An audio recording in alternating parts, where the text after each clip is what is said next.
Assalamualaikum warahmatullahi wabarakatuh.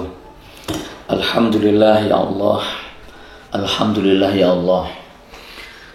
Bersyukur kepada Allah apapun kondisinya. Allahumma sholli ala sayyidina Muhammad, bersolawat kepada Nabi. Semoga senantiasa kita hidup dan mati tetap menjadi pengikut sunnah Nabi kita, Nabi Muhammad SAW. Saudaraku,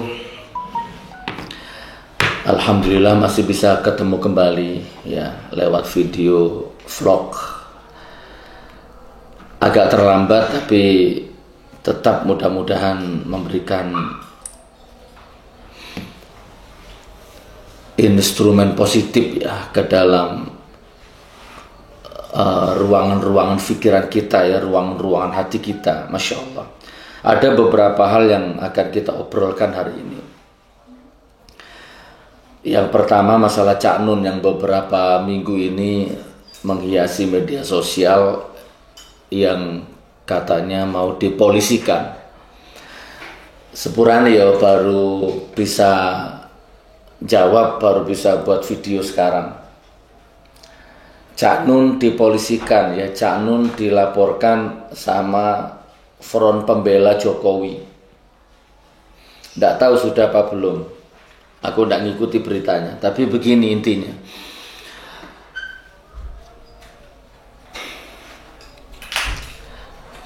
Intinya begini. Cak Nun dilaporkan polisi atau Cak Nun dipolisikan ya, oleh Front Pembela Jokowi atau oleh orang-orang Jokowi atau oleh orang-orang rezim. Jadi pendapatku gini, kan dulu sudah pernah Cak Nun itu mau dilaporkan juga, tapi kan nggak lanjut. Kan dulu kan aku pernah komentar, cepet dang laporno, ojo kakak ngomong, dang laporno, kan gitu. Sekalian biar tahu siapa Cak Nun itu kan gitu. Nah untuk yang sekarang ini gini, cuman satu aja lah komentarku ya, Gus Nur, nah, Cak Nun dilaporkan polisi, Cak Nun dipolisikan ya sama orang-orang Jokowi. Gimana pendapatnya Cak Nur? Gimana pendapatku? Pendapatku gini. Ya, sekarang buka matamu. Itu pendapatku ya. Buka matamu sekarang. Inilah rezim. Inilah rezim Sontoloyo kan. Inilah rezim genderuwo. Baru sadar kamu. Ayo, Nahdiyinnya, Gusnya, Kiainya, Habaibnya, ya, Ansornya, Bansernya, yang oknum-oknum ya, yang garis-garis yang bawah-bawah lah ya, yang selama ini taklid buta sama rezim ini. Cak Nun dipolisikan, Cak Nun dilaporkan ke polisi. Gimana pendapatnya Gus? Apa pendapatmu Cak? Pendapatku, lah inilah rezim. Inilah rezim. Buka matamu bahwa kamu ini hidup di rezim yang aneh. Ya kan? Dikasih tahu dengan berbagai macam fakta, data, video, foto bahwa ini rezim aneh, rezim dolim, rezim munafik. Anda nggak percaya. Anda nggak percaya, malah nuduh aku tukang fitnah, tukang adu domba, menebar kebencian, menebar hoax. Coba, kalau Ustadz Bakhtiar Nasir dilaporkan polisi, mungkin otakmu masih hebat rezim, karena di dalam otakmu Bakhtiar Nasir oposisi rezim kan gitu ya, atau mungkin apa ya istilahnya ya 212 atau apa lah. Cak Nun itu kan orang yang berdaulat, abang-abang hijau-hijau, ireng-ireng, orang yang tidak tergantung dengan apapun, apalagi dengan Indonesia.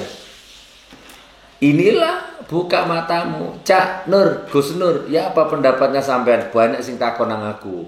Gimana pendapatmu Cak Nun dipolisikan? Ya buka matamu. Buka matamu. Inilah rezim. Ojo mana Cak Nun, besok-besok bapakmu dilaporkan. Orang yang kata Fahri Hamzah, orang yang sekarang ketawa termehek-mehek karena dia belum jadi korban aja. Suatu saat kamu akan jadi korban. Gus Nur, Cak Nur, gimana pendapatnya sampean Cak Nun dilaporkan polisi? Pendapatku, buka matamu. Melek. Kamu hidup di rezim apa sekarang ini? Rezim yang tiba-tiba ada orang, aku Pancasila, kamu bukan Pancasila.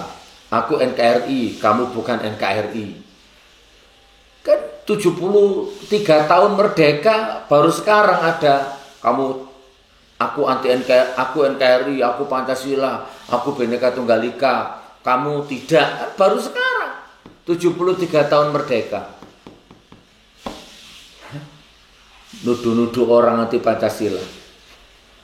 Kan baru sekarang ada orang rasis.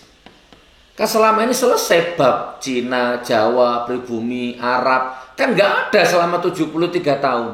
Baru sekarang ini muncul lagi Cina, Arab. Makanya kalau akhir-akhir ini kalau aku ceramah bahas Cina itu jangan ditelan mentah-mentah. Bukan Cina yang selama ini kita hidup rukun, bukan. Jadi Cina itu ya ada Cina baik, ada Cina penjajah, ada Cina penghisap darah. Aku bangun pesantren di Palu juga bahan bakunya 90% juga dibeli di toko Cina. Gitu loh saudaraku. Ini rezim ini bukan kebetulan saudaraku ya. Bukan kebetulan tiba-tiba muncul aku Pancasila, aku NKRI, aku Bhinneka Tunggal Ika. Terus tiba-tiba muncul presiden namanya Jokowi. Tiba-tiba muncul ketua Nahdlatul Ulama namanya Kiai Haji Akil Sirot. Tiba-tiba muncul Kapolri namanya Pak Tito. Tiba-tiba muncul Menko Polhukam namanya Wiranto. Tiba-tiba muncul ketua BIN ya, siapa namanya? Hendro Priyono. Tiba-tiba muncul Muldoko. Tiba-tiba muncul Abu Janda. Tiba-tiba lahir Partai PSI. Tiba-tiba muncul Ade Armando. Tiba-tiba muncul Sukmawati. Tiba-tiba muncul Denny Siregar. Tiba-tiba muncul Guntur Romli.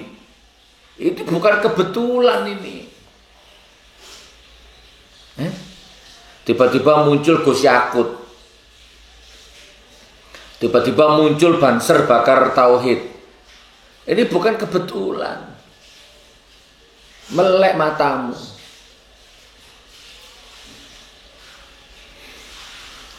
Tiba-tiba ada istilah nebar hoax. Selama 73 tahun kita hidup ya biasalah konflik-konflik kecil, tapi kan baru sekarang ini menebar hoax, menebar kebencian.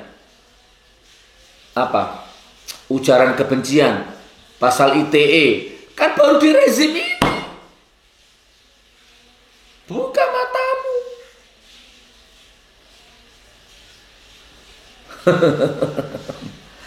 Gus Nur, gimana pendapatmu tentang Cak Nun dipolisikan? Pendapatku, ya buka matamu. Anda yang selama ini masih tidur, terbuai, sok Pancasila, sok NKRI, buka matamu sekarang.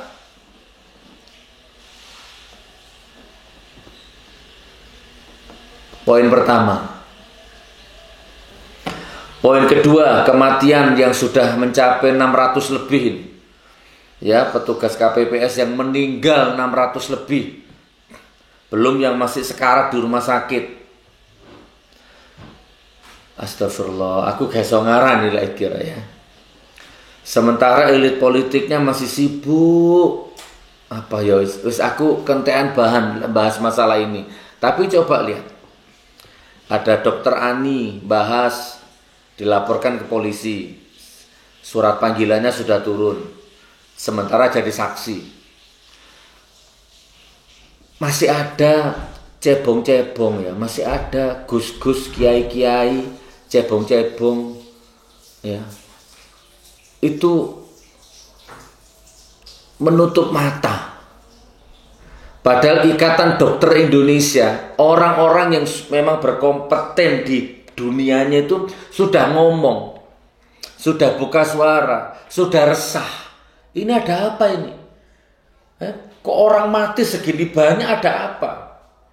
Yang gelisah bukan cuma saya, dokter-dokter ya, itu sudah gelisah, resah, aneh, udah ketakutan.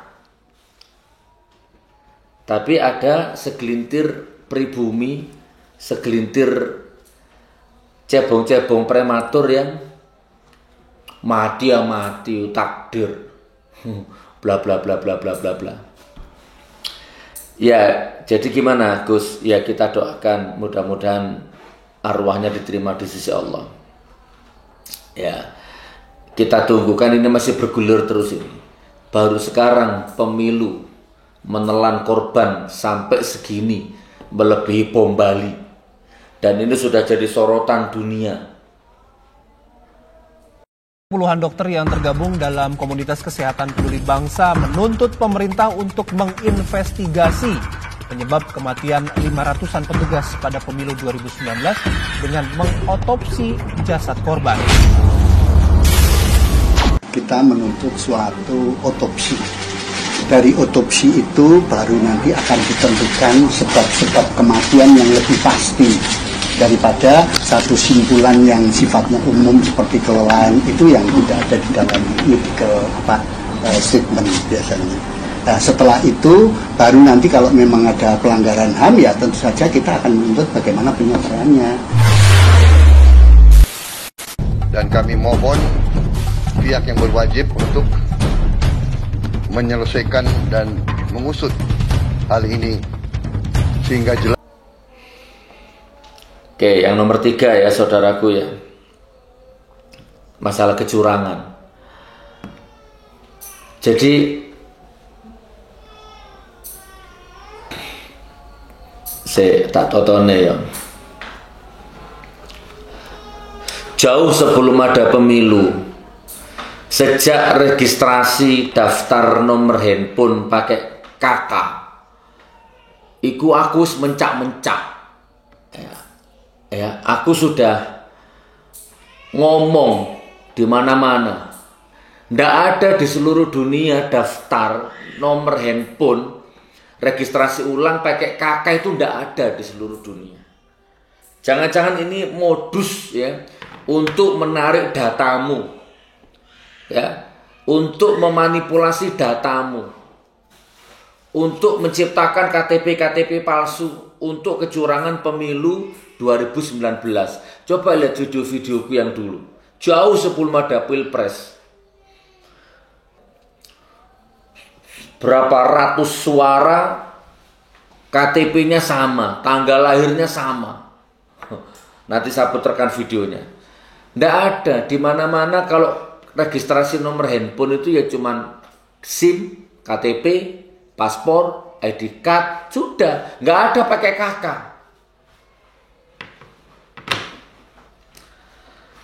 Masya Allah. Oke, saya garis besarnya aja. Aku nggak registrasi aku waktu itu janji, aku lebih baik nggak punya handphone dan aku bisa hidup tanpa handphone daripada aku harus menyerahkan dataku. Apalagi aku meyakini bahwa ini dipakai kecurangan. Terserah nanti m-bankingku macam-macamku sulit, terserah. Aku berdaulat. Wallah, demi Allah, tiba-tiba nomorku ini, tiba-tiba ada SMS masuk, ting, terima kasih, nomor Anda telah berhasil diregistrasikan. Aku nggak registrasi ya, aku nggak mau. Tiba-tiba registrasi dengan sendirinya, dan aku nggak tahu sampai detik ini siapa yang meregistrasikan nomorku itu. Apa? sudah curang, ndak curang, ndak menang, curang.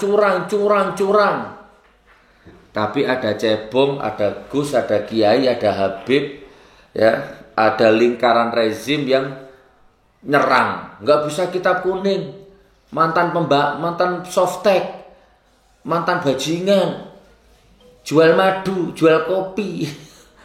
Apa? Rezim curang. Kamu nuduh, kamu menyerang pribadiku. Emang kenapa kalau jual softtek? Jual softtek punya mobil 3. Jual softtek punya rumah 3. Oke, biar gak gelambiar kemana-mana ya.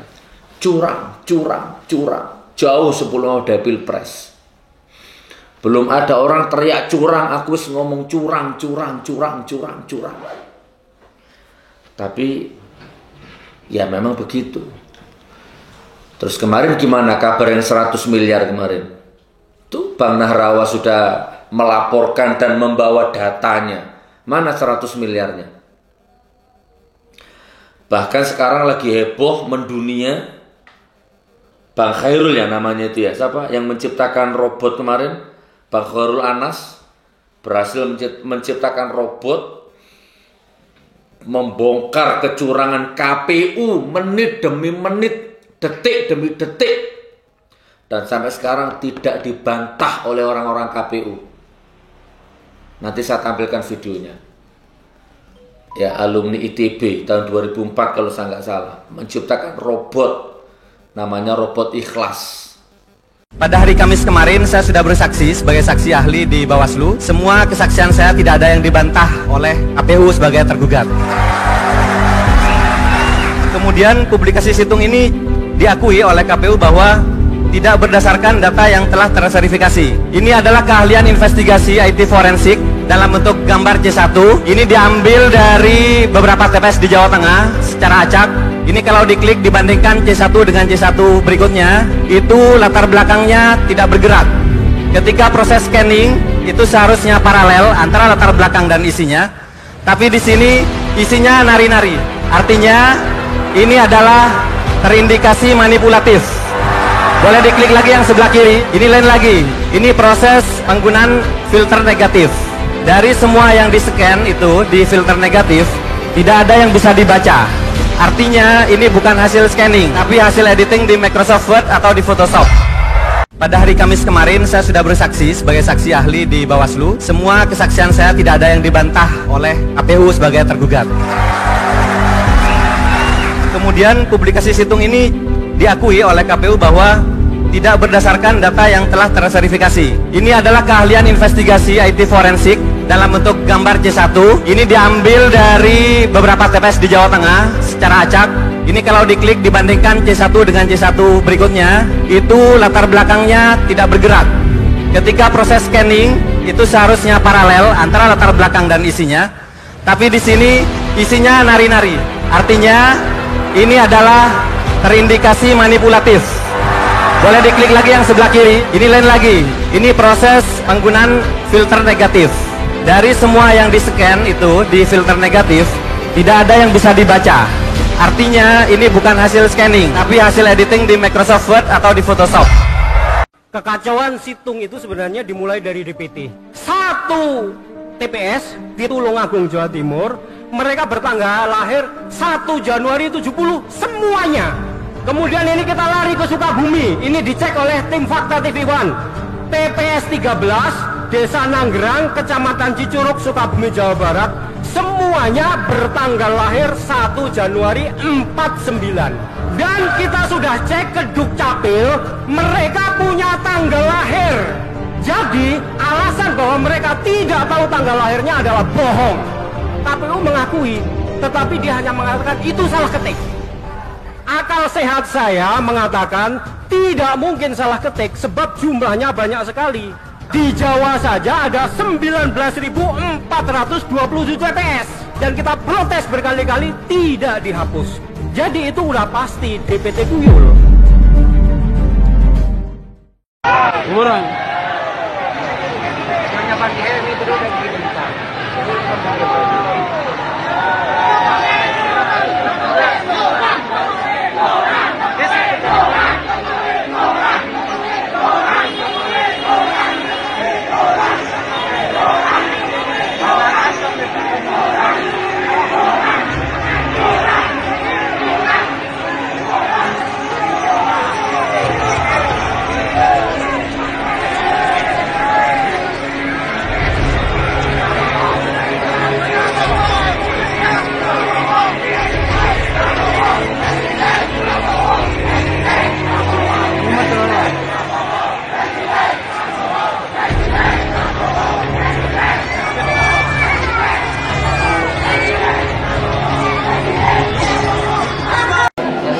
saudara-saudara, ini adalah penunjukan secara terbuka, secara publikasi yang dilakukan oleh tim IT Prabowo Sandi.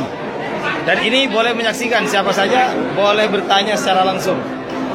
Boleh bertanya secara langsung. Ini mana nih? Papua Barat ya? Papua Barat. Oh, nasionalnya Mbak? Nasionalnya? Oh, nasionalnya ini. Ini hasil daripada suara nasional. Bisa dilihat? Ini ya. Jadi Prabowo Sandi, ini Prabowo Sandi. Ini Joko Widodo. Kita dari Tabanas RGP. Hah? Tabanas RGP. Tabulasi Nasional Relawan Ganti Presiden. Oh ya. Tabanas RGP. Ya, jadi ini adalah realconnya yang setiap detik berubah sendiri, yang setiap detiknya akan berubah dengan secara otomatis. Ya, ini realconnya, realcon hasil peralihan nasional. Yang mulai awal dari Aceh. Ini semuanya, enggak artinya yang Prabowo Sandi adalah Presiden Republik Indonesia. Ini terakhir yang kita dapetin segini Pak. Ini update terakhirnya segini. Jadi update terakhir dia. Ini update terakhir ya, 14 Mei 2019, hari Selasa. Iya, Selasa. Ya. Loh, curang. Apa kata Jokowi? Curang. Aku jadi ingat dulu survei. Aku nggak mikir survei. Yang penting ini mikir banjir. Waktu jadi gubernur kayaknya nggak bisa menyelesaikan banjir, harus jadi presiden. Begitu jadi presiden, banjirnya tetap. Nggak mikir survei.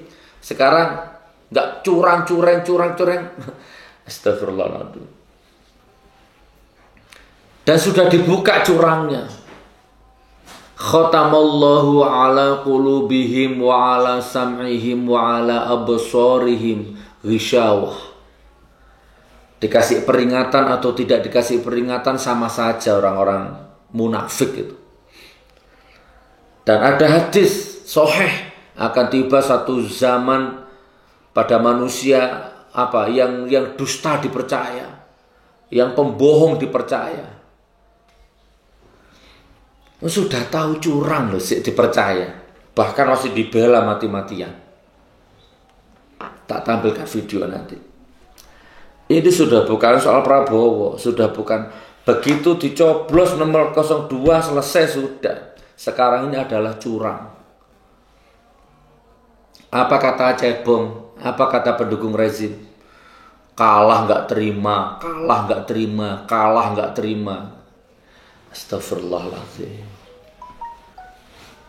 Astagfirullahaladzim.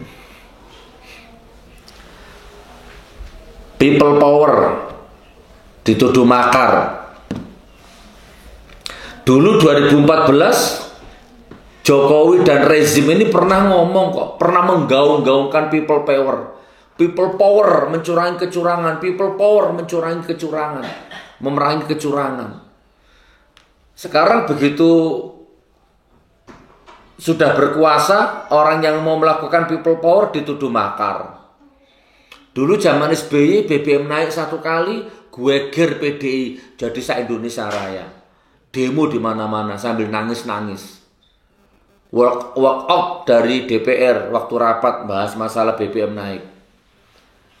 Waktu zaman SBY. Sekarang begitu rezim ini berkuasa, PDI berkuasa, 12 kali naik. BBM tengah malam, diem mereka semua.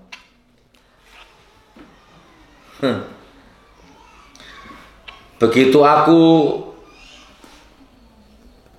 nemu cocok logi bahwa nama Jokowi itu kalau dihitung abjad-abjad huruf ternyata ketemu berapa huruf, diparalelkan ke Al-Quran nama surah ternyata jatuh di Al-Mutaffifin, kumpulan orang-orang curang. Dibully habis-habisan. Padahal kenyataannya, hakikatnya memang rezim ini kumpulan orang-orang curang. Gus Nur tiap hari rezam rezim.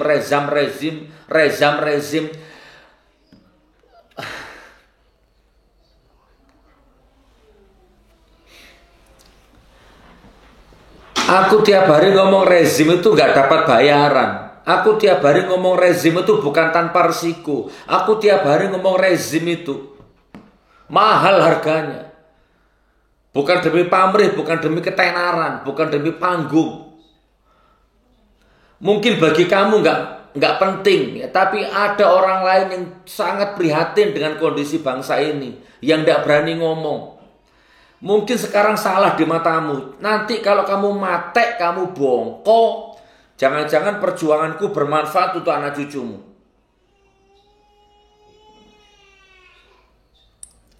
Jadi sekarang people power dituduh makar. Bakhtiar Nasir ditangkap.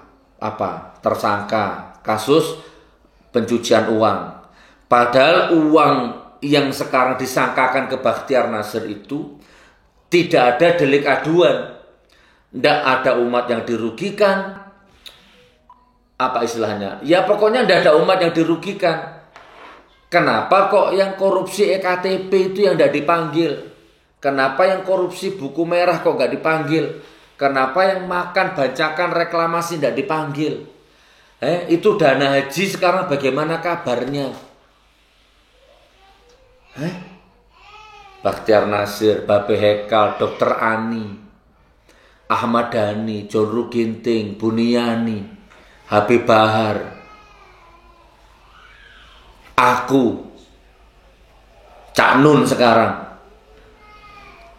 Ada ratusan yang tidak terekspos oleh media.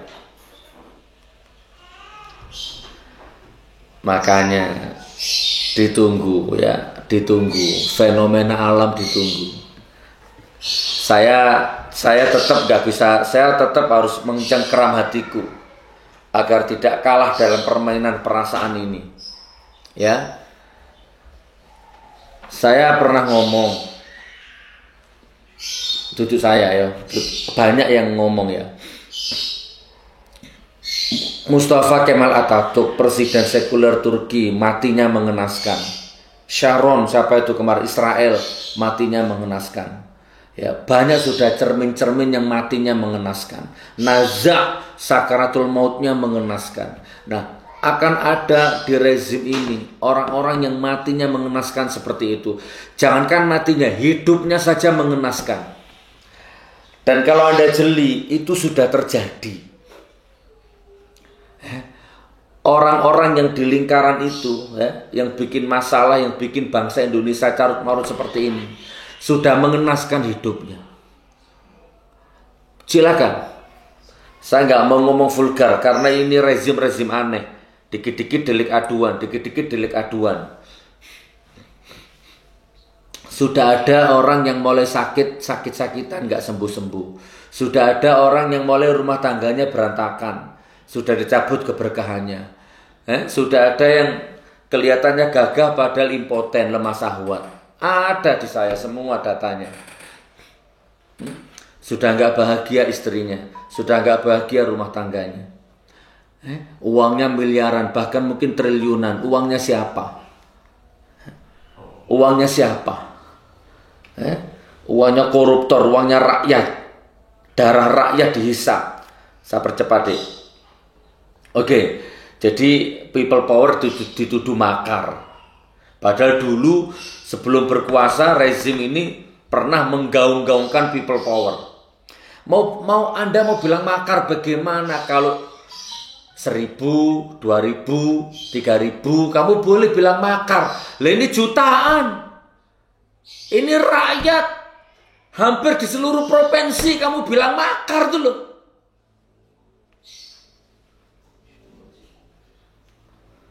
Jadi cebong kok, cek nemen nih kon niku. 70 tahun merdeka kok rasis. Selama ini sudah nggak ada rasis itu sudah selesai. Tapi di rezim ini diadu domba lagi umatnya. Ya, sentimen-sentimen rasis dimunculkan. Ya tadi itu Arab lah, Masya Allah. Di sisi lain mesra sama Cina lah. Oke, 1 menit terakhir. Jadi video ini silahkan dikembangkan sendiri. Nih terakhir ya, tak tunjukkan satu foto. Nih, tonton foto ini.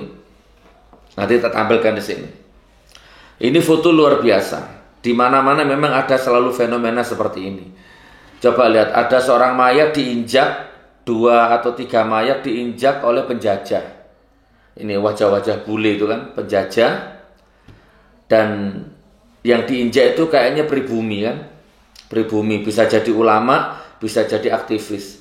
Perhatikan, dalam cerita-cerita sejarah seperti ini, di mana ada negara diintervensi atau dijajah ya sama penjajah ya, sama Belanda, sama Cina atau sama siapapun, pasti ada rakyat pribumi yang jadi korban ya, aktivis, ulama, relawan dibunuh dan lain sebagainya. Tapi di sisi lain pasti ada pribumi-pribumi yang tiba-tiba berubah jadi tikus, berubah jadi anjing, penjilat penjajah. Perhatikan tuh ya, ada foto dan lihat, perhatikan wajah-wajah di mana-mana. Kalau penjilat-penjilat itu seperti itu wajahnya. Coba, ada wajah yang nih, saya garis merah ini ya, saya kurung merah ini. Ini wajah-wajah pribumi yang bengis ya, wajah-wajah pribumi yang menjilat kepada penjajah. Ini wajah penjajahnya ini. 1, 2, 3, 4. Ini wajah penjajahnya ini. Nah, ini yang injak mayat saudaranya ini kan saudaranya sendiri nih, ini pribumi nih. Nih wajah-wajah yang sangar ini. Nah, ini wajah pribumi semua. Nah, yang diinjak ini bisa relawan, bisa ulama, bisa aktivis. Nah, sama sekarang ini juga begini gambarannya. Indonesia seperti ini sekarang. Ya, dijajah ideologinya, diadu domba ideologinya, dibentur-benturkan umatnya, ya, dijajah ekonominya, difitnah-fitnah. Nah, dalam kondisi carut-marut seperti ini ada pribumi, ada orang asli, ya, bisa Gus, bisa Kiai, bisa Habib, bisa cebong-cebong yang bisa curut-curut itu yang sok ya, membela, menjilat kepada tuannya. Demi menjilat kepada tuannya, rela membentur-benturkan saudaranya, rela menyakiti hati saudaranya, rela mempersekusi saudaranya. Wis, silahkan dikembangkan, mudah-mudahan kultum ini manfaat. 1 menit terakhir, aku sampai detik ini belum belum menjual harga diriku ya, belum menjual kedaulatanku, belum menjual prinsipku. Ya, belum terima bayaran dari siapapun dan tidak ada yang bisa membayar saya siapapun. Mudah-mudahan manfaat ya. Barakallah. Ketemu entah mati kapanpun, ketemu nanti di hadapan Allah. Salah benar nanti Allah yang memutuskan. Aku sudah mubahalah dan tidak tahu mungkin akan mubahalah lagi entah kapan. Terus akan mubahalah saya. Kalau saya salah, saya dusta, saya curang, saya dolim, saya menebar kebencian, 7 turunanku dilaknat. Tapi kalau rezim yang curang, rezim yang dolim, ya polisi, presiden, menteri, KPU, Bawaslu semua, kalian yang dilaknat sama Allah. Nah, silahkan kalian anggap mubahalah saya ini wong edan, wong sarap, wong gendeng, wong kentir, cari sensasi dan lain sebagainya, silahkan. Salah kaprah silahkan, itu kan penilaianmu. Bagaimana penilaian Allah? Ya, teliti di sekitarmu, teliti ada kejadian-kejadian apa. Wassalamualaikum warahmatullahi wabarakatuh. Saudara Badan Pengawas Pemilu Bawaslu hari ini menggelar sidang putusan dugaan pelanggaran sistem penghitungan suara situng KPU dan quick count. Dalam putusannya, Bawaslu menyatakan KPU secara sah dan meyakinkan melanggar tata cara dan prosedur terhadap pendaftaran dan pelaporan lembaga yang melakukan hitung cepat. Dalam sidang putusan ini, Bawaslu menyampaikan keputusan berdasarkan rangkaian sidang yang sudah digelar sebelumnya. Sidang hari ini merupakan hasil pelaporan BPN Prabowo Sandi terhadap KPU dalam 2 kasus, yaitu dugaan pelanggaran situng dan dugaan pelanggaran hasil hitung cepat. Tata cara dan prosedur terhadap pendaftaran dan pelaporan lembaga yang melakukan penghitungan cepat. 2. Memerintahkan kepada KPU RI untuk mengumumkan lembaga perhitungan cepat yang tidak memasukkan laporan ke KPU. Demikian diputuskan pada rapat pleno Bawaslu Republik Indonesia oleh 1 Abhan sebagai Ketua, 2. Ratna Dewi Petalolo sebagai anggota, 3. Fritz Edward Siregar sebagai anggota, Muhammad Efudin sebagai anggota, Rahmat Bagja sebagai anggota pada hari Selasa tanggal 14 bulan Mei tahun 2019 dan dibacakan secara terbuka untuk umum pada hari Kamis tanggal 16 bulan Mei tahun 2019. Demikian telah kami bacakan putusan nomor 08. Dengan demikian pemeriksaan laporan 07 dan 08 garing LP garing PP garing DM garing RI garing 0.00 garing 5 garing 2019 dengan ini kami nyatakan selesai dan ditutup.